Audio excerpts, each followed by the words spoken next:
Etronia non so anima che na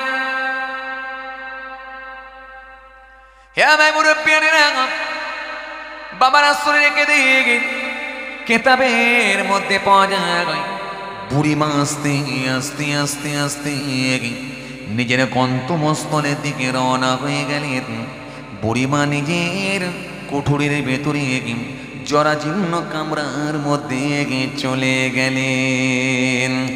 রাত আসে দিন যায়, দিন আসে রাত যায়। বেশ কিছুদিন কেটে গেল। বেশ কিছুদিন কেটে যাওয়ার পরে আমার আল্লাহর হুকুম হয়ে গেল। আমার আল্লাহ জানিয়ে দিলেন নূহ নবী, ও নূহ, এবারে আমি আল্লাহ বন্যা দেব। কেন তুমি আমাকে বলেছিলে যারা ঈমান কবুল করে না তাদেরকে আপনি ধ্বংস করে দেন, দুনিয়া থেকে না নিশানা মিটিয়ে দেন। ও নূহ, তুমি আমার কাছে বদদোয়া করেছিলে, আর সেদিনে আমি আল্লাহ তোমাকে কথা দিয়েছিলাম বন্যা দিয়ে শেষ করব, ধ্বংস করব, নির্মূল করে দেব। নূহ নবীর জামানায় একজন বৃদ্ধা মহিলা ছিলেন।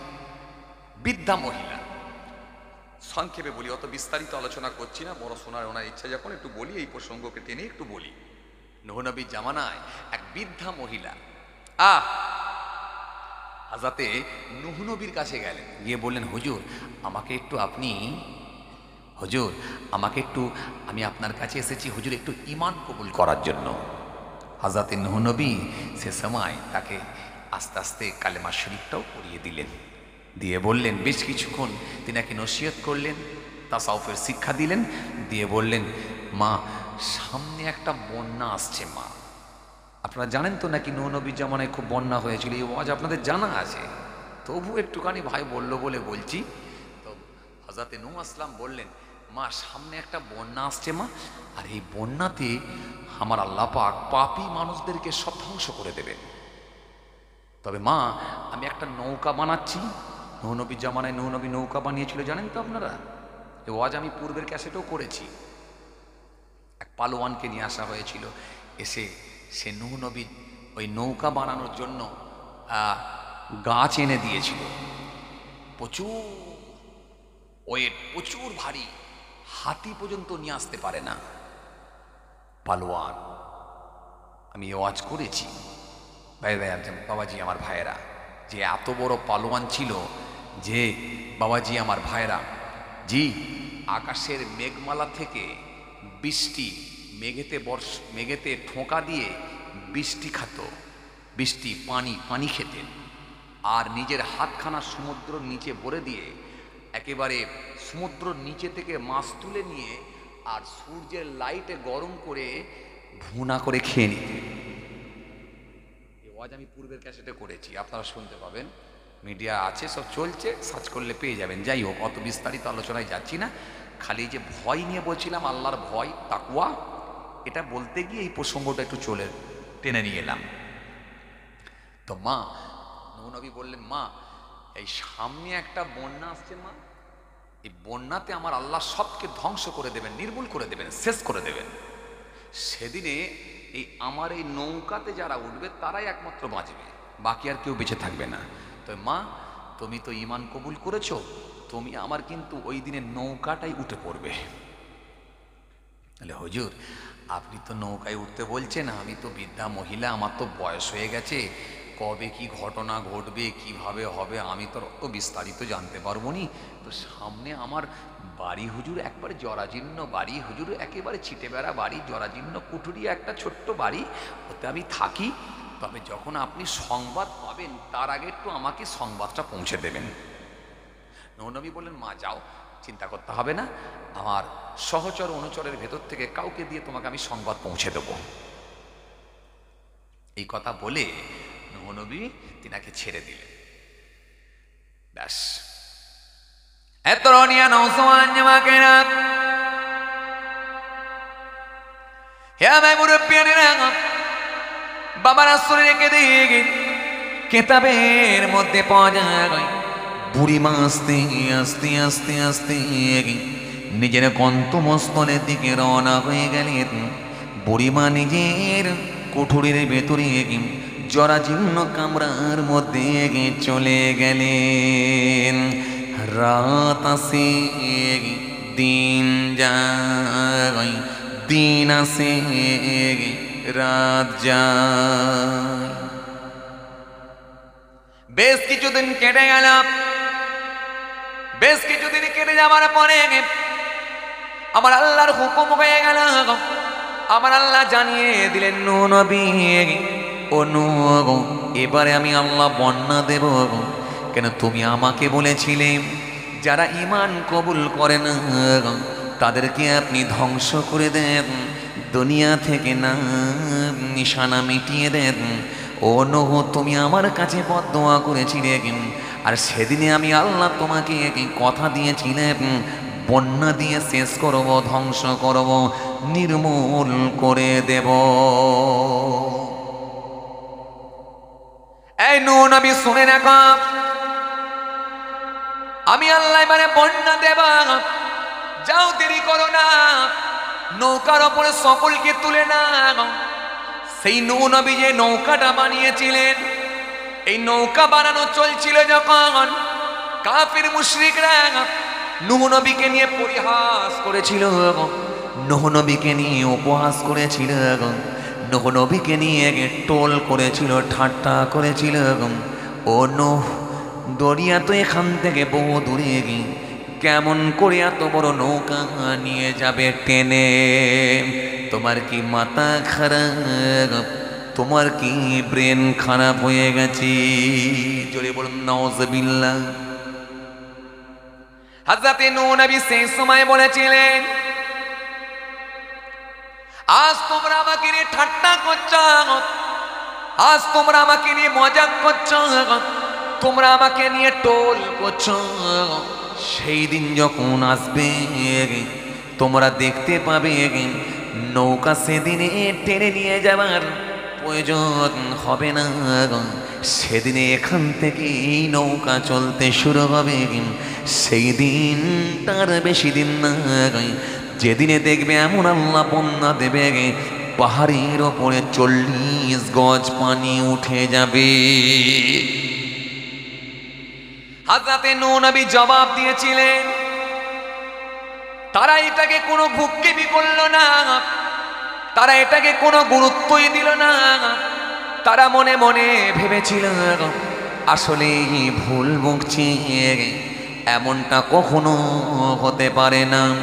কেতাবের মধ্যে পাওয়া যায়, সেই নূহ নবীকে আমার আল্লাহ জানিয়ে দিলেন, সময় যখন হয়ে গেল নূহ নবীকে আমার আল্লাহ বললেন, নূহ, এবারে আমি আল্লাহ বন্যা দিয়ে দেব, এবারে আমি আল্লাহ বন্যা দেব। চুলোর মধ্য থেকে পানি উঠতে শুরু হবে। ও নূহ নবী, দেরি করো না, দেরি করো না। জীবজন্তুগুলোকে সব নৌকার ওপরে তুলে নাও। আর ওই ইমানদার যারা, ইমানদারগুলোকে নৌকার ওপরে তুলে নাও। কারণ 950 বছর ধরে তুমি দ্বীনের দাওয়াত দিয়েছিলে।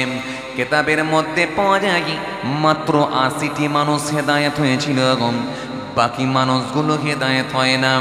আমার আল্লাহ বলেছিলেন, ও নূহ নবী, ইমানদারগুলোকে তুলে নাও, আর জীবজন্তু প্রাণীগুলোকে সব নৌকার ওপরে তুলে নাও। বাকি মানুষগুলোকে আমার আল্লাহ সেই সময় বললেন, বাকিগুলোকে আমি আল্লাহ বন্যা দিয়ে শেষ করে দেব। বাকি মানুষগুলোকে বন্যা দিয়ে নির্মূল করে দেব, শেষ করে দেব। ও নূহ নবী, নূহ, দেরি করো না, সবকে তুলে নাও। যারা ঈমান কবুল করেছে তুলে নাও, জীবজন্তুর প্রাণীগুলোকেও তুলে নাও, নৌকার উপরে চাপিয়ে নাও। হযরতে নূহ নবী রেডি হয়ে গেলেন, তৈরি হয়ে গেলেন, নৌকার উপরে তুলে নিলেন। ঠিক সময় হয়ে গেল, আমার মালিকের হুকুম হয়ে গেল, চুলোর মধ্য থেকে আমার আল্লাহর কুদরতি ক্ষমতা পানি বের হতে লাগলো।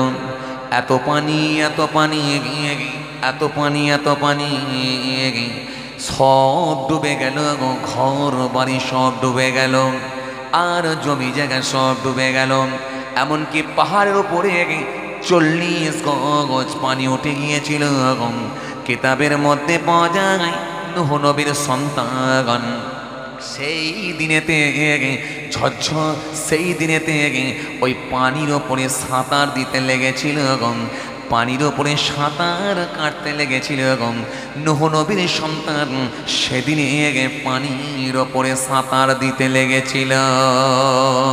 হযরত নূহ নবী সেই সময় বলেছিলেন, হে আমার সন্তান, হে আমার ছেলে, আজকের দিনে কেউ বাঁচবে না, আজকের দিনে কেউ বাঁচবে না, আজকের দিনে সবাই মৃত্যুবরণ করবে। কেবলমাত্র যারা ঈমান এনেছে, নৌকায় উঠেছে, তারাই বাঁচবে, বাকি আর কোনো মানুষ বাঁচবে না। হে আমার সন্তান, তুমি আর দেরি করো না, নৌকার উপরে তুমি উঠে পড়ো। কিতাবের মধ্যে পাওয়া যায় সেই সময় কেনান বলেছিল, ও আমার আব্বাজি, আপনি টেনশন করবেন না, চিন্তা করবেন না, সামনে পাহাড় দেখা যাচ্ছে, ওই পাহাড়ে গিয়ে আমি উঠে পড়ব, পানি আমার কোনো ক্ষতি করতে পারবে না। সামনে পাহাড়ে গিয়ে আমি উঠব, পানি আমার কোনো ক্ষতি করতে পারবে না, এই পানি আমাকে মৃত্যু দিতে পারবে না। আপনি টেনশন করবেন না, চিন্তা করবেন না। ছেলে সাঁতার কাটছে, বাপ নৌকার ওপরে আছে, বাপ বেটাই কথোপকথন হচ্ছে, কথাবার্তা হচ্ছে। মুহূর্তের মধ্যে আমার আল্লাহর হুকুম হয়ে গেল, বিরাট একটা ঢেউ উঠল। ওই ঢেউতে নূহ নবীর সন্তান দরিয়ার নিচে পৌঁছে গেল, মারা গেল। পৃথিবী থেকে তার নাম নিশানা মুছে গেল। নূহ নবীর মনটা খারাপ হয়ে গেল, একটু ঝিমিয়ে গেলেন। মালিককে বললেন, ও আমার আল্লাহ, তুমি তো বলেছিলে তোমার সন্তানদেরকে আমি মারব না, তোমার আওলাদদেরকে আমি মারব না, তাহলে আমার সন্তান কি আমার আওলাদ নয়? বলে একটু মনটা বড় খারাপ হয়ে গেছেন। নৌকার ওপরে বসে পড়েছেন। মুহূর্তের মধ্যে আমার আল্লাহ জানালেন, ও নূহ শোনো, যে আমি আল্লাহকে আল্লাহ বলে মানে না, তোমাকে নবী বলে মানে না, যে দিন মানে না, ইসলাম মানে না, সে কেমন করে তোমার সন্তান হতে পারে? ও তোমার ছেলে হতে পারে। সুতরাং আমি আল্লাহ নারাজ হয়ে গেছি, ওকে আর তোমার সন্তান হিসাবে ধরি না, আমি আল্লাহ ওর নামটা কেটে দিয়েছি। ও নূহ নবী, দ্বিতীয়বার আর তোমার ওই ছেলের জন্য আমার কাছে আর সুপারিশ করবে না। বুঝতে পারছে? আল্লাহ মানেনি, নবীর ছেলে হয়েও ছাড় পাইনি। পরিষ্কার ক্লিয়ার।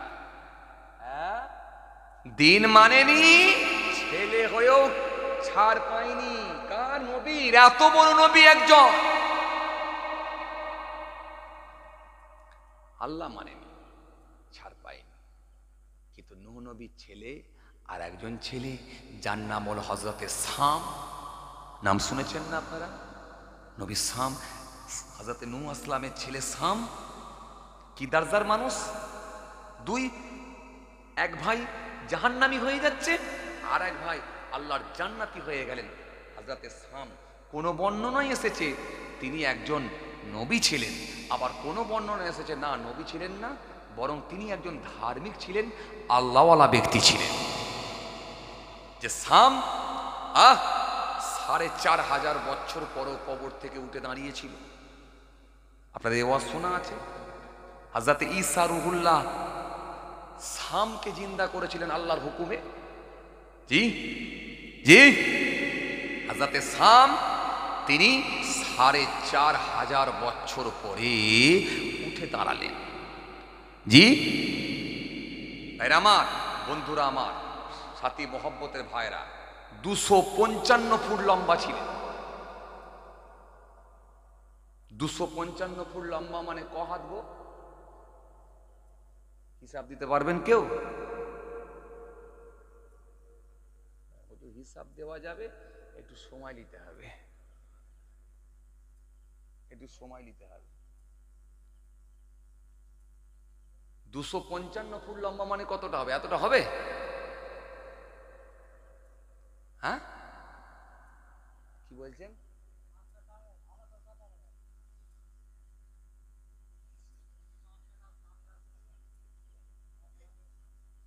হ্যাঁ,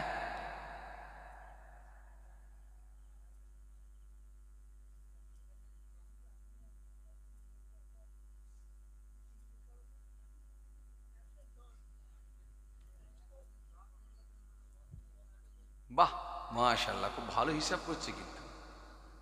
হ্যাঁ, আমি মাঝে মাঝে একটু ওই দিয়ে দিই শ্রোতার ওপরে, ওরা একটু গণনা করুক না। আমি তো 2-5 মিনিট রেস্টও পেয়ে গেলাম, কথা বলে না। জি, চলুন ভাইরা আমার, 255 ফুট লম্বা। আজকে আপনাদের ঘুমের ঘোর পরে এসে যাচ্ছে, তো এখন হিসাব করতে গেলে আবার গোলমাল। কালকে ঠান্ডা বেড়ে নেই, যখন চায়ের দোকানে বসে বসে চা খাবেন, হিসাব মেরে দেখবেন, দেখিনি ক হাত হচ্ছে। এই শামকে জিন্দা করেছিলেন আল্লাহর হুকুমে হাজরাতে ঈসা রুহুল্লাহ। কথা বলতে গেলে ফের দেরি হয়ে যাচ্ছে, দেরি হয়ে যাচ্ছে। ও আল্লাহ, এ তো 2টো পার হয়ে গেছে গো।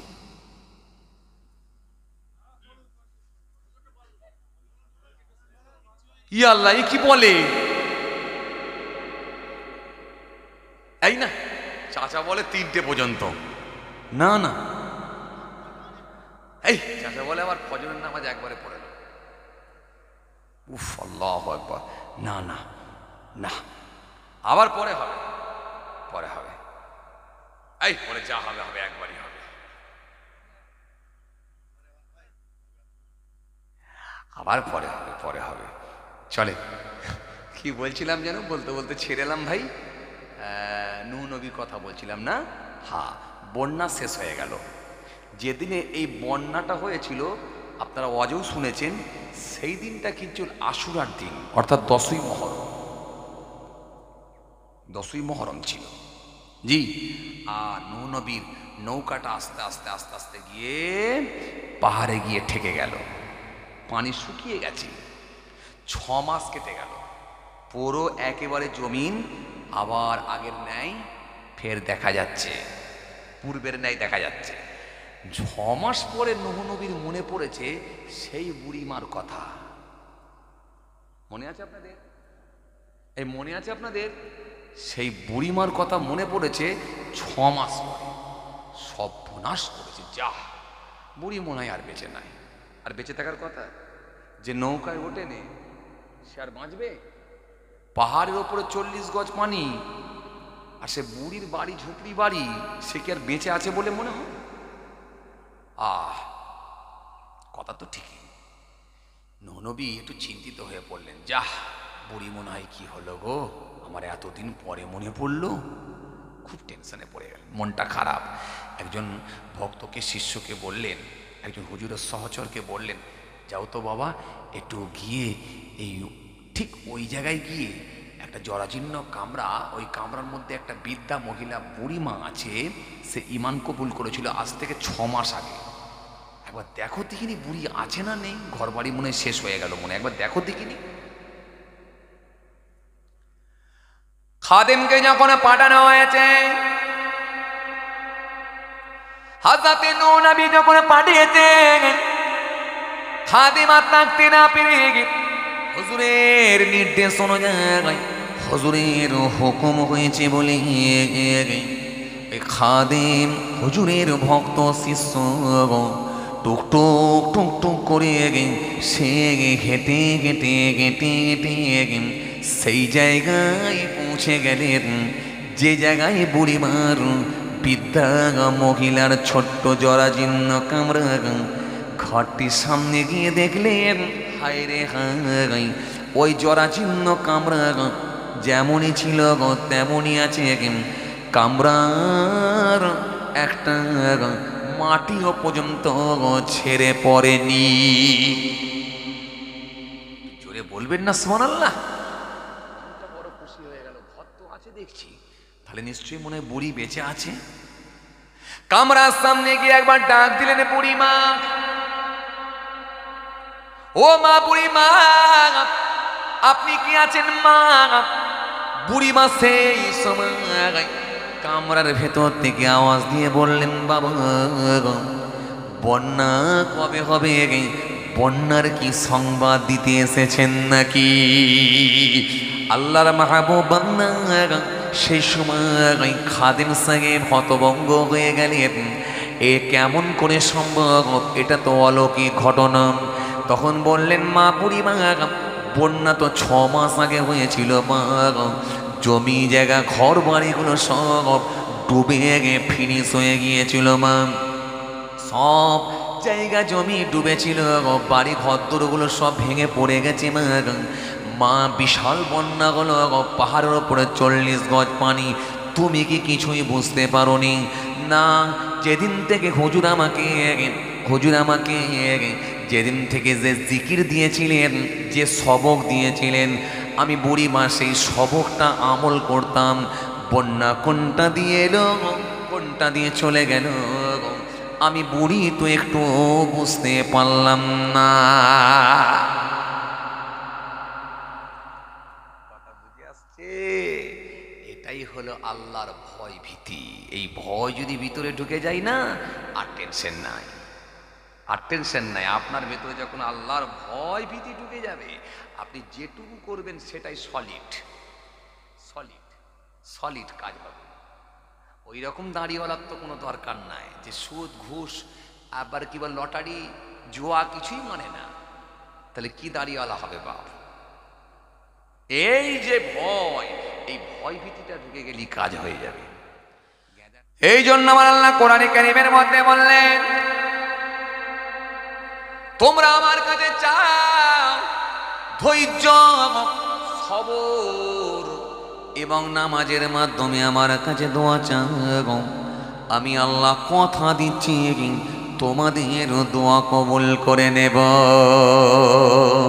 এই জন্য আল্লাহ বললেন ধৈর্য আর সবর।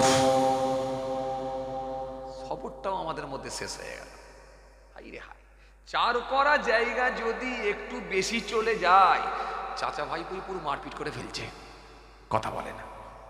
চার করা জায়গা একটু বেশি হয়ে গেছে, চাচা ভাইপো এমন তর্ক শুরু করলো, ভাইপো রাগান্বিত হয়ে গিয়ে রেগে কোদালের বাঁট দিয়ে এমন চাচার মাথায় ঝাড়লো, তো হসপিটালের বেডে পড়ে আছে 46টা সেলাই। 46টা সেলাই দিয়ে হসপিটালের বেডে পড়ে আছে। যেই চাচার জ্ঞান এসেছে, অমনি বেটাকে জিজ্ঞাসা করছে, বেটা তো চাস্তো ভাই জায়গাটা নিয়ে লাইনি তো? তার মানে হসপিটালের বেডে পড়ে আছে, এখনো কিন্তু চার করা জায়গা বলে না। তখন ছেলেটা মনে মনে ভাবছে, আব্বা তো এমনি যখন তখন অজ্ঞান হয়ে যাচ্ছে, আর এই সময় যদি শুনিয়ে দিই যে জায়গা নিয়ে ফেলেছে, তো এক্ষুনি তো হার্ট অ্যাটাক হয়ে যাবে, কথা বলে না। তখন বলছে, আব্বা কোনো চিন্তা করুনি, কোনো টেনশন নিওনি আব্বা, সব ঠিক হয়ে যাবে, সব ম্যানেজ হয়ে যাবে, কথা আমার সঙ্গে হয়ে গেছে আব্বা, তুমি কোনো টেনশন করুনি। বাপ বলছে, যাক, বলে দিয়ে আবার চোখ বন্ধ, মানে আবার অজ্ঞান হয়ে গেল।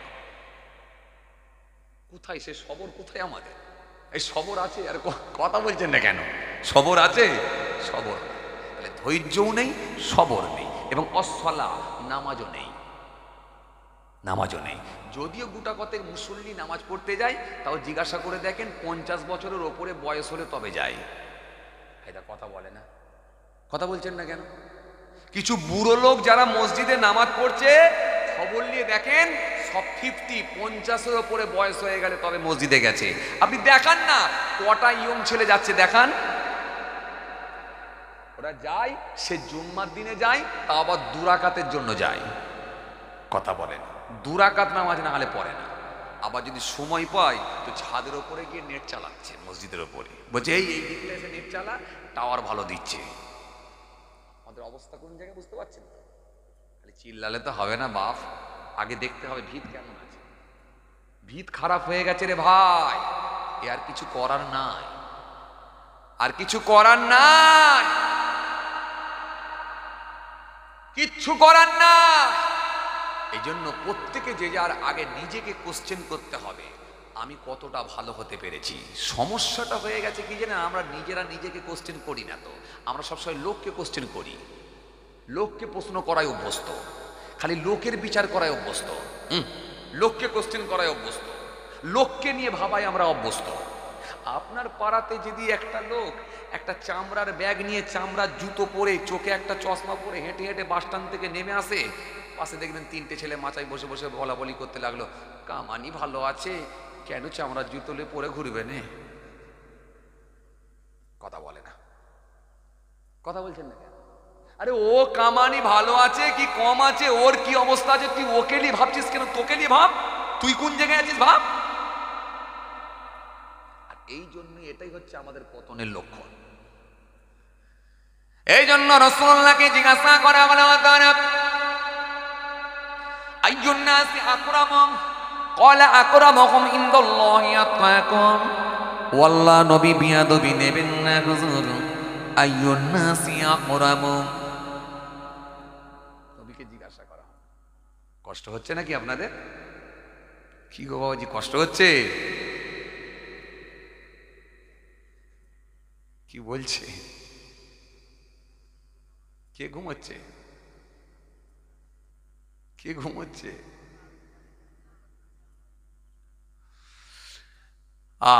চাচা ঘুমোচ্ছে?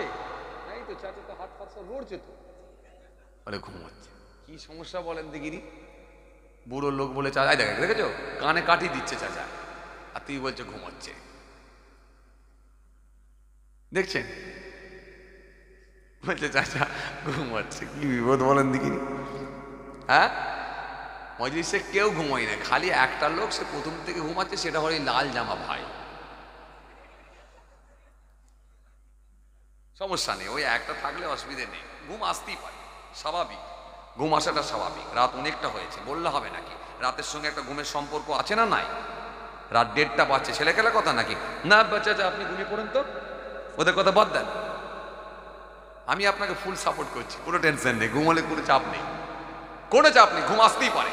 আবার বয়স্ক লোক, দাঁড়ি সাদা হয়েছে, বয়স্ক লোকের জন্য সব ছাড় আছে, এমনি বার্ধক্য ভাতা আসছে।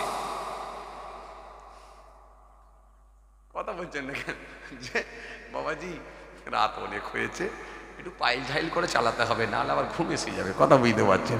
এখন একটা এসছে, বাকি সবার এসে গেলে আরো বিপদে পড়ে যাব। কথা ঠিক কিনা? চলেন, আর অল্প সময় আছি, কিছু আলোচনা করে দোয়া করে দেবো। চলুন, যে কথা আপনাকে বুঝাতে চাইছিলাম। নবীকে জিজ্ঞাসা করা হলো, ইয়া রাসূলুল্লাহকে, ওয়া হাবিবাল্লাহ ওয়াল্লাহ নবী বিয়াদবি নেবেন না, আইয়ুন নাসি আকরামুহুম? ক্বালা আকরামুহুম ইনদাল্লাহি আতকাকুম। আল্লাহ নবীকে জিজ্ঞাসা করা হলো, ও আল্লাহ নবী, বলুন বলুন, আল্লাহর কাছে হুজুর বলুন বলুন, আইয়ুন নাসি আকরামুহুম? কোন ব্যক্তিটা সম্মানীয় ব্যক্তি? সম্মানিত ব্যক্তি কে? আল্লাহ নবীকে জিজ্ঞাসা করা হলো, প্রশ্ন করা হলো, সওয়াল, প্রশ্ন, কোশ্চেন, হুজুর সম্মানীয় ব্যক্তি কে? আচ্ছা, আমরা হলে কি বলতাম বলেন দেখিনি? কথা বলেন, একটু বলেন। আমি একটু করে মাঝে মাঝে আপনাদের সামনে একটু বাস্তব উদাহরণগুলো তুলবো, আর একটা করে কোরআন হাদিস দিয়ে বুঝাবো। এটাই হলো আমার সিস্টেম। তা আমরা হলে কি বলতাম বলেন দিন? কাউকে যদি বলা হয় সম্মানীয় ব্যক্তিকে, আপনারা আমরা কি বলতাম বলেন তো? বড় লোক। কথা বলে না, বড় লোক না? হায়দা, কথা বলে না। আপনি কি ভাবছেন বড় লোক নয়?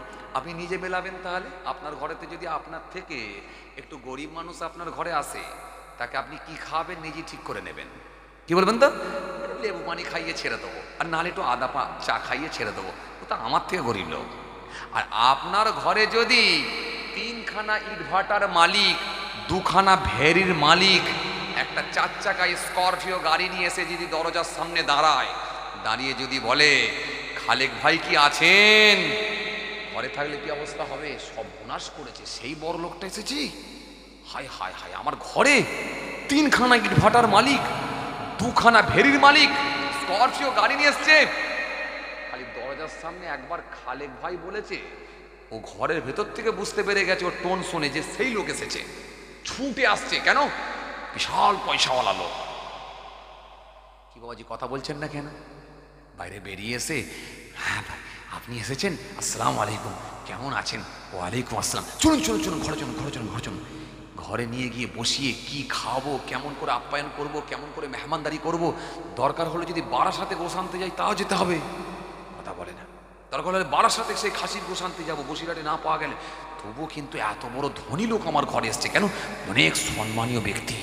কথা বলে না, পয়সাওয়ালা ব্যক্তি। কিংবা আপনি মিলিয়ে দেখবেন, রাজনীতির নেতাদেরকে আমরা সম্মানীয় ব্যক্তি মনে করি। আপনার গ্রামে যদি এমএলএ এসে যায়, বিনা প্রচার ছাড়াই দেখবেন 500 লোক জমা হয়ে যায়। হবে না? বিনা প্রচার ছাড়াই দেখবেন 500 লোক জমা হয়ে যায়। কেন? এলাকার বিধায়ক এসেছে ভাই, কেন বিধায়ক এসেছে, সবাই গোল করে গিয়ে ঘিরে ধরেছে। কে এসে বলছে দাদা একটু চা খান না, কে এসে বলছে একটু শরবত খান না, কে এসে বলছে একটু জিরু পানি খাবেন, কে এসে বলছে আমার বাড়িতে চলুন একটু নাস্তা করবেন, একটু টিফিন করবেন। সে জানছে যদি একবার বিধায়ককে যদি একবার খাইয়ে দিতে পারি ঘরে নিয়ে গিয়ে, চায়ের দোকান তো ফাটিয়ে ফেলবো। সবাই বলবেন না বাবু তোর বাড়িতেই খেয়েছিল। সবাই বলে ওফ বিধায়কের সঙ্গে বিরাট সম্পর্ক। এখন তো 6 মাস রেস চলবে, কেউ আমার উপরে আঙুল তুলে কথা বলবে? বিধায়ক আমার ঘরে এসে খায়, পুরি সর্বনাশ। জি, যেই বিধায়ককে আমরা খাওয়াবো বলে টানা হিচড়া করছি, লাফালাফি করছি, খবর নিয়ে দেখেন জীবনে যতবার মুতেছে দাঁড়িয়ে ছাড়া একবারও মতে না। কথা বলছেন না কেন? অথচ আপনি যদি একবার হিসাব করে দেখেন, আপনার মহল্লার ইমাম যিনি 10 বছর একভাবে জামাতের সঙ্গে নামাজ পড়াচ্ছেন, জামাত ছাড়া নামাজ করলেন না, নামাজ কবে কাজা হয়েছে সেটাও মনে নাই। মহল্লার ইমাম যিনি 10 বছর জামাতের সঙ্গে নামাজ আদায় করছেন, এত বড় একজন আল্লাহওয়ালা ব্যক্তি, এত বড় একজন দামি ব্যক্তি, এই ব্যক্তিটা যখন, ও বাবাজি আমার ভাইরা, এই ব্যক্তিটা যখন রাস্তা দিয়ে হেঁটে হেঁটে যায়, ওই মহল্লার ইমামকে দেখেন সালাম দেওয়ার লোকও পাওয়া যায় না। সালাম দেওয়ার লোকও পাওয়া যায় না। নূহ নবীর ঘটনা,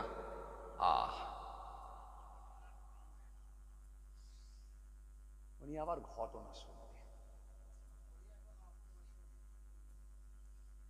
আচ্ছা ঠিক আছে, আচ্ছা ঠিক আছে, এখন দেখি যেটা হচ্ছে এটা হয়ে যাক একটু, তারপর যদি সময় থাকে দিচ্ছি। আসেন খেয়াল করে কি বোঝাচ্ছিলাম বলুন তো? একটা হাদিস কিন্তু আপনাকে বুঝাচ্ছিলাম, খুব ভালো করে বুঝবেন। কি হাদিস ছিল?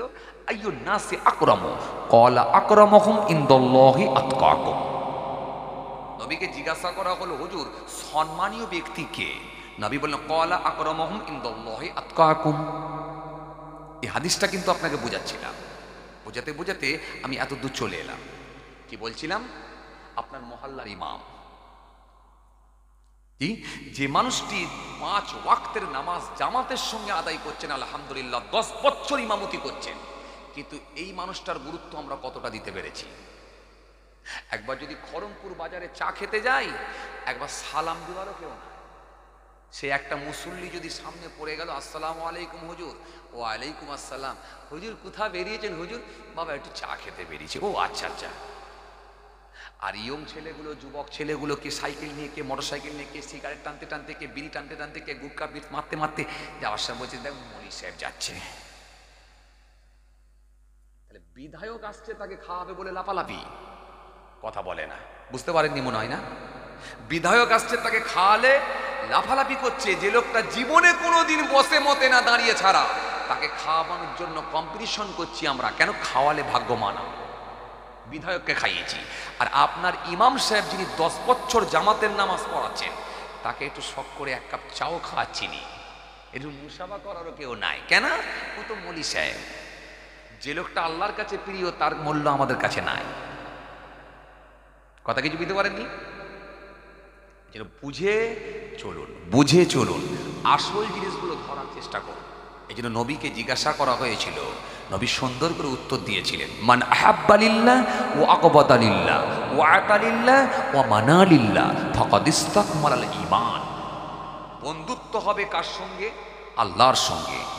বন্ধুত্ব যদি কারোর সঙ্গে করতে হয় সেটা আল্লাহর জন্য হোক।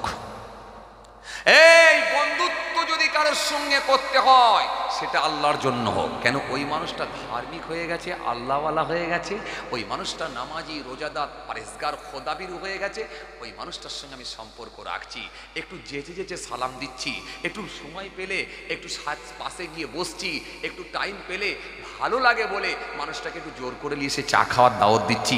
কেন? ওই মানুষটা আল্লাহর হয়ে গেছে বলে আমি তাকে ভালোবাসি। কথা মনে বুঝাতে পারিনি আপনাদের, বুঝতে পেরেছেন? মান আহাব্বালিল্লাহ ওয়া আগবাদালিল্লাহ ওয়া আতালিল্লাহ ওয়া মানালিল্লাহ ফাকাদ ইসতাকমালাল ঈমান। বন্ধুত্ব যদি কারোর সঙ্গে করতে হয়, বন্ধুত্ব হবে আল্লাহর জন্য। সম্পর্ক কারোর সঙ্গে যদি রাখতে হয় আল্লাহর জন্য রাখতে হবে। সুদখোরের সঙ্গে সম্পর্ক রেখে বসে আছি কেন? পয়সাওয়ালা। কথা বলছেন না কেন? পয়সাওয়ালা, প্রয়োজনে ধার পাবো। আরে কথা বলছেন না কেন? সুদখোরের কদর বিরাট। আপনি বলবেন হুজুর তা আবার হয় নাকি? তা আবার হয় না, এক্ষুনি আপনাকে মিলিয়ে দেবো, 1 মিনিটের মধ্যে বুঝিয়ে দেবো ইনশাআল্লাহ। আপনার মহল্লায় যখন জুম্মার দিনে দেখবেন এলাকায় যদি একটা মাতাল যদি এসে যদি জুম্মার নামাজ পড়তে যায় না, দেখবেন এই যুবক ছেলেগুলো উঠতে দেবে না। উঠতে দেবে? এই মাতাল যদি মদ খেয়ে টলতে টলতে জুম্মার দিনে ঠিক 12:30 কি 1:45 সময় মসজিদে ঢুকতে যাচ্ছে, তোমরা ঢুকতে দেবে? মাতালকে প্রথমে সাবধান করবে, এই মসজিদে উঠবি নি, খবরদার মাতাল, মসজিদে যাবি নি, এটা আল্লাহর ঘর, পবিত্র ঘর, তুই মদ খেয়ে আছিস, বেরিয়ে যা। তখন সে যে বলে না আমার ইমান পাকা আছে, আমি একটু মসজিদে গিয়ে নামাজ পড়বো। কি করবে? এরপরে যদি জোর করে ঢুকতে যাই কি করবে? তখন কি করছে, হাইবির ঘুষি গুপ গাপ করে দিয়ে বাইরে বার করে দেবে। কেন? তুই মদ খেয়ে মসজিদে ঢুকছিস, এত বড় বিয়াদব। মাতালকে বার করে দিল, ভালো কথা, মদখোরের মসজিদে স্থান নেই, জায়গা নেই, কথা ঠিক। কিন্তু কিছুক্ষণ পরে দেখা যাচ্ছে একটা ব্ল্যাক কালারের স্করপিও নিয়ে এলাকার সব থেকে সুদখোর এসে ঢুকছে, সাদা পাঞ্জাবি, সাদা পায়জামা, সাদা নাইটের টুপি পরে যখন সিঁড়ি দিয়ে এবারে মসজিদে ঢুকতে যাচ্ছে, তখন সামনের থেকে ছেলেগুলো বলছে, এই সরে যা সরে যা, দাদা আসছে। খারাপ কে? সুদখোর না মদখোর? না ওরা খারাপ নয়, খারাপ আমরা নিজেরা। আমরা কাউকে পজিশন করে দিচ্ছি আর কাউকে দূরে সরিয়ে দিচ্ছি, এর জন্য আমরা দায়ী। এর জন্য আমরা দায়ী। বলে বুঝবেন না, রাগ করবেন না, যে যেমন ব্যক্তি তাকে সেইভাবে কদর দিতে হয়। এ কথাই আপনাদের বোঝাতে চাইছিলাম, এ কথাই আপনাকে বোঝাতে চাইছিলাম। আমি ছোট ছোট করে বলছি কেন? আমি আপনাকে বললাম লম্বা কাহিনী ঘটনা বলছি না এই কারণে আপনাদের উপকারে আসবে না, এই জন্য ছোট ছোট করে 2-4টে হাদিস বলছি, আল্লাহর কোরআন বলছি, যাতে করে আমাদের উপকারে আসে। কথা কিছু বুঝে আসছে? ভাইরা আমার, বন্ধুরা আমার, সাথী মহব্বতের ভাইরা, কি বলছিলাম তাহলে? মান আহাব্বালিল্লাহি ওয়া আগবাদালিল্লাহ ওয়া আতালিল্লাহি ওয়া মানালিল্লাহ ফাকাদ ইসতাকমালাল ঈমান। তাহলে বন্ধুত্ব যদি কারোর সঙ্গে করতে হয় সেটা আল্লাহর জন্য করো, আর কারোর সঙ্গে যদি সম্পর্ক ছিন্ন করতে হয় সেটাও আল্লাহর জন্য করো। আমি একটা লোকের সঙ্গে ক্লোজ সম্পর্ক করেছিলাম, একেবারে অন্তরঙ্গ, একেবারে তার মধ্যে আর আমার মধ্যে বিরাট আন্তরিকতা ছিল। কিন্তু আমি যখন জানতে পারলাম লোকটা লটারির টিকিট কেটেছে, তখন থেকে কিন্তু আমি সাইড। আর কথা বলছেন না কেন? তখন থেকে আমি সাইড। তাকে বললাম, ভাই এটা চরম অন্যায় করেছো। সে তখন বলছে, না না অন্যায়ের কি আছে, সবাই কাটছে, আমি কাটলে আর ক্ষতি কি আছে। তখন কিন্তু আপনাকে সাইড হয়ে যেতে হবে। কেন? ও যখন লটারির টিকিট কাটায় অভ্যস্ত হয়েছে, আর ওর সঙ্গে আমার অন্তরঙ্গ সম্পর্ক থাকতে পারে না। কারণ ও যখন শরীয়ত বহির্ভূত কর্মের সঙ্গে যুক্ত হয়েছে, তার সঙ্গে আমার কোনো রিলেশন, কোনো সম্পর্ক, কোনো আন্তরিকতা থাকতে পারে না। কারণ রাসূল জানিয়েছেন, কারোর সঙ্গে যদি সম্পর্ক ছিন্ন করতে হয় সেটাও যেন হয় আল্লাহর জন্য। কথা মনে বুঝতে পারছেন আপনারা? বুঝতে পারছেন? সম্পর্ক ছিন্ন করি, ফজরের নামাজ পড়ে চাচা লটারির দোকানে গিয়ে চা খাচ্ছে। হাই রে হাই, এলাকার প্রতিবেশী ছেলে দোকান করেছে, তার দোকানে গিয়ে বসেছে, বসে বলছে, বাবু তুমি আমার দোকান কবে করলে? তখন বলছে, চাচা হয়ে গেল 3 সপ্তাহ হয়ে গেল। এই লটারির দোকান করেছো? হ্যাঁ। যাকে যাক, তবুও তো একটা মোটামুটি ঘুরে ফিরে না কাটিয়ে, সময় অন্যদিকে অতিবাহিত না করে, ঘুরে ফিরে না টাইম কাটিয়ে অন্তত তো একটা লটারির দোকান করলো, একটা ব্যবসা তো করছো। যা করে খাও বাবা, স্বাধীন ব্যবসা করে খাচ্ছ, খাও, আপত্তি নেই। কথা কিছু বুঝতে পারছেন? স্বাধীন ব্যবসা করে খাচ্ছ, খাও। যখন চাচা এই কথা বলেছে তখন যুবকটা ভাবছে তাহলে তো আমাকে ফুল সাপোর্ট করছে চাচা। তখন যুবকটা খুশি হয়ে গিয়ে বলছে, চাচা আপনি আমার দোকানে ফার্স্ট এলেন, একটু চা খান? বলে হ্যাঁ নিশ্চয়ই খাবো। বলে এক কাপ চা মেরে দিল, লটারির পয়সাই। এই টাটকা ফজরের নামাজ পড়ে এলো, আবার এই মুখ দিয়ে বলছে আল্লাহ এতবার দোয়া করছি, আল্লাহ একটাই মেয়ে, ভালো একটা জামাই মিলিয়ে দাও। অবশেষে যখন জামাই মিলল তো মস্ত বড় গেজাখোর, কারণ যা বলে তার উল্টো হয়। জুবারের দোয়া কবুল হবে কি করে? তুই হারাম হালাল দেখেছিস, হারাম হালাল মেনে চলেছিস? তোর এই মুখ দিয়ে তো হারাম খাদ্য ঢুকেছে, হালালও ঢুকেছে, এই মুখ দিয়ে তো সব গেছে। তুই এই মুখ দিয়ে আবার আল্লাহর দরবারে দোয়া করলে কি করে হবে নাপাক জাবান দিয়ে? হ্যাঁ, এই বলছে লা ইয়াদখুলুল জান্নাতা লাহামুন নাবাতা মিনাশ শুউতি ওয়া কুল্লু লাহমিন নাবাতা মিনাশ শুউতি কানাতিন নারু আওলা বিহি। আল্লাহর নবী বললেন জেনে শুনে যদি এক জাররা পরিমাণ হারাম খাদ্য ভিতরে ঢুকে যায়, আমি নবী বলছি শরীরটা জান্নাতে যাবে না। কত বড় কথা! শুধু মুখে বড় দাড়ি ঝুলালে হবে? মুখে বড় দাড়ি ঝুলিয়ে বসে আছি আর সুদের খানা খাওয়ায় অভ্যস্ত হয়ে গেছি, সুদখোরের ঘরে যে খেয়ে চলে আসছি, আবার নিজেকে বড় নামাজি, বড় হুজুর, বড় হাজি সাহেব বলে দাবি করছি। কত সহজ নয়। আমার ওপর রেগে যাচ্ছেন নাকি? এই কথা বলেন, বলছি রাগ করছেন? তাও আমি আপনাদেরকে বলিনি, বিশ্বাস করেন আপনাদের সঙ্গে আমার কোনো রাগারাগি নেই, আল্লাহ জানে। খড়মপুর মনে হয় আমি ফার্স্ট এলাম, মনে হয় নাকি জানি না, এই গ্রামটা ফার্স্ট এলাম তো নাকি? কোনো জায়গায় এই গ্রামে আসিনি। কোথা বলেন তো? ওই দিকে এসছিলাম। ও আচ্ছা আচ্ছা, ওনাদের ওখানে গেছিলাম, আপনাদের এই গ্রামটা আসিনি মনে হচ্ছে, খড়মপুরে। কথা বুঝতে পারছেন, পাশাপাশি গ্রামে এসেছি। যাই হোক, আপনারা যেন ভাববেন না যে হুজুর এসে আমাদেরকে বলে দিয়ে যাচ্ছে। তওবা, আপনাদের সঙ্গে কারণ আমার মনোমালিন্য নেই, রাগারাগি নেই। আমি কয়েক ঘন্টার মেহমান এসেছি, চলে যাব। আর ঝগড়া থাকা, রাগারাগি থাকার তো কোনো কারণও নেই। কেন রাগারাগি থাকবে? আমি দুটো কথা যেটা বলছি একেবারে হক কথা, আল্লাহর জন্য, নবীর জন্য বলছি। নবী শিখিয়েছেন উলামা উম্মতি কা আম্বিয়াই বনি ইসরাইল, আমার উম্মতের হাক্কানি আলেমরা হলো বনি ইসরাইলের নবীদের ন্যায়। বনি ইসরাইলের নবীদের সম্মান আল্লাহ যেমন দিয়েছেন, আমার উম্মতে হাক্কানি আলেমদের সম্মান আল্লাহ ঠিক তেমনই দিয়েছেন। নবী দায়িত্ব দিয়েছেন বলে দুটো বলছি। আসলে আপনাকে বুঝাতে চাইছি আমি এটাই, আপনার মুখের দাড়ি, আপনার বড় জব্বা, আপনার নামাজ, আপনার রোজা তখনই কাজে লাগবে যখন আপনি হারাম আর হালালকে পৃথক করে দিতে পারবেন, আলাদা করে দিতে পারবেন। সব যদি একসঙ্গে চালিয়ে দেন, এই দাড়ির কোনো দাম থাকবে না, এই জুব্বার কোনো দাম নাই, এই নামাজের কোনো কাজে লাগবে না। এই জন্য নবী বললেন জেনে শুনে এক জাররা পরিমাণ হারাম খাদ্য গেলে ওই শরীরটা জান্নাতে যাবে না। চলেন একটা হাদিস কিন্তু বলতে বলতে বলতে বলতে বলতে বলতে বলতে বলতে আমি অনেক দূর চলে এলাম। কি হাদিস ছিল বলেন তো? নবীকে জিজ্ঞাসা করা হয়েছিল আইয়ুন নাসি আকরাম, হুজুর সম্মানীয় ব্যক্তিকে মনে আছে আপনাদের? মনে আছে? ওই হাদিসটা কিন্তু কমপ্লিট করিনি, ওটা বলতে গিয়ে এত দূর চলে এসেছি, আবার সে পূর্বের দিকে ফিরে যাচ্ছি। চলুন, নবীকে জিজ্ঞাসা করা হলো হুজুর সম্মানীয় ব্যক্তিকে একটু বলুন হুজুর। নাই বলে ক্বালা আকরামুহুম ইনদাল্লাহি আতকাকুম, আমি রাসূলুল্লাহ বলি সেই মানুষটা আল্লাহর কাছে সম্মানীয় ব্যক্তি, যে মানুষটা সব থেকে বেশি পারহেজগার ও খোদাভীরু দিনদার হয়ে গেছে, সেই মানুষটাই আল্লাহর কাছে সব থেকে বেশি সম্মানীয় ব্যক্তি হয়ে গেছে। যে মানুষটা পারহেজগার, যে মানুষটা খোদাভীরু, যে মানুষটা তাকওয়াওয়ালা, যার অন্তরে যত বেশি আল্লাহর ভয় ঢুকবে, সেই মানুষটা আল্লাহর কাছে তত বেশি স্বচ্ছ হয়ে যাবে। সেই ব্যক্তিটি আল্লাহর কাছে সম্মানীয় ব্যক্তি হবে, যে ব্যক্তিটার ভেতরে আল্লাহর ভয় ভীতি ঢুকে গেছে।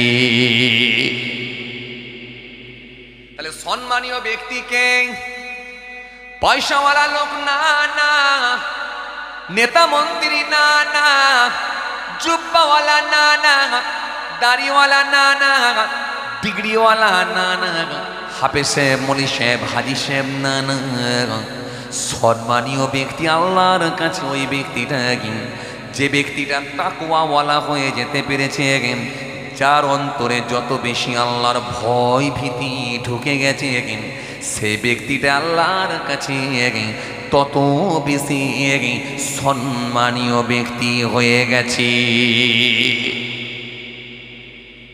কথা কিছু বুঝতে পারছেন তো? এই কথা কিছু বুঝতে পারছেন তো? তাহলে এইরকম দাড়িওয়ালা টুপিওয়ালার কোনো দাম নাই, এইরকম জুব্বাওয়ালার কোনো দাম নাই, ডিগ্রিওয়ালার কোনো দাম নাই।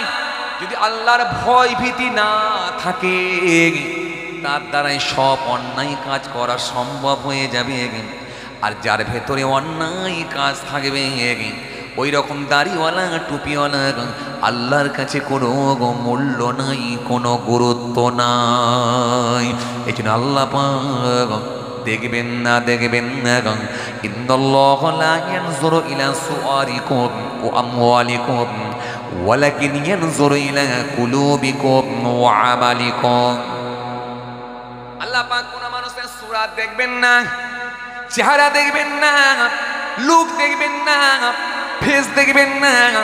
ইন্নাল্লাহা লা ইয়ানজুরু ইলা সুওয়ারিকুম ওয়া আমওয়ালিকুম, তাদের মালও দেখবেন না, কটা বিঘে জমি, কটা গাড়ি, কটা কারখানা, এটা আমার আল্লাহ দেখবেন না।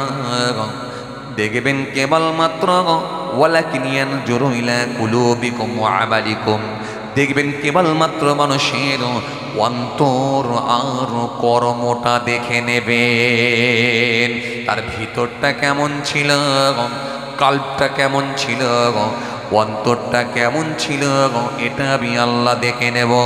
আর পৃথিবীর জমিনে আমার সন্তুষ্টির জন্য তার কর্ম কি ছিল, এটা আমি আল্লাহ দেখে নেব। দুটো জিনিসের উপরই আল্লাহ ডিসাইড করে জান্নাত জাহান্নামা ঠিক করে দেবে। কি মনে করি বলেন দেখি? হজ করে এসেছে মানে বিরাট ব্যাপার, কথা বলেন আছে না সমাজে? হজ করে এসেছে মানে বিরাট ব্যাপার। আপনি অবাক হয়ে যাবেন, আমার কাছে খবর আছে, মিডিয়া হচ্ছে, আমি নাম বলছি না, তাছাড়া পেছনে নাম বলাটাও ঠিক না, বলছি না নামটা। আমার কাছে খবর আছে, এক চাচা ওমরা হজে যাবে বলে বেচারা টাকা জমাচ্ছে, ব্যাংকে অ্যাকাউন্ট নাই, পাসবই নাই, তো কি করবেন?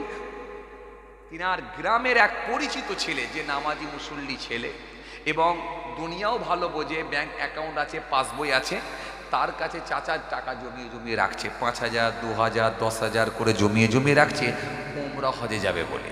কথা বুঝছেন? যখন মোটা অঙ্কের টাকা হয়ে গেছে, প্রায় 50-60 হাজার টাকা জমানো হয়ে গেছে, তখন ওই মানুষটা পাসপোর্ট ভিসা সব কিছু করে কমপ্লিট করে চাচাকে হজে যাওয়া তো দূরের কথা, নিজেই চাচার টাকা নিয়ে হজে পালিয়ে গেছে। কথা মনে বুঝতে পারেন? যে টাকা রাখছিল হজে যাবে বলে, উমরা হজে যাবে বলে, উমরাই যাবে বলে, তার টাকা নিয়ে যার কাছে রাখা ছিল সে নিজে পালাচ্ছে। বুঝতে পারছেন তো কি জিনিস? আর এসে পায়ের গাঁট পর্যন্ত জামা ঝুলিয়ে দিয়েছে, লোকে সব হাজি সাহেব বলছে। তাই রে কিচ্ছু হবে না। এই জন্য আমি একটা কথা বলি, নিজের সার্টিফিকেট নিজে দিতে হবে। আমি কতটা ভালো হতে পেরেছি, উনি উনারটা, উনি উনারটা, উনি উনারটা, উনি উনারটা, আমি আমারটা, ইনি ইনারটা, প্রত্যেকে যদি নিজের সার্টিফিকেট নিজে দিতে পারি আমি ভালো, জানবেন মহান আল্লাহর কাছে আপনি ভালো। আর নিজের সার্টিফিকেট যদি নিজে না দিতে পারি, মহান আল্লাহর কাছে কোনো বেনিফিট নাই, কোনো দাম নাই, কোনো মূল্য নাই। আপনি কথা কিছু বুঝতে পারছেন বাবাজি? এই বুঝে যাচ্ছে? এর নাম হলো ভয় ভীতি, আল্লাহর ভয়।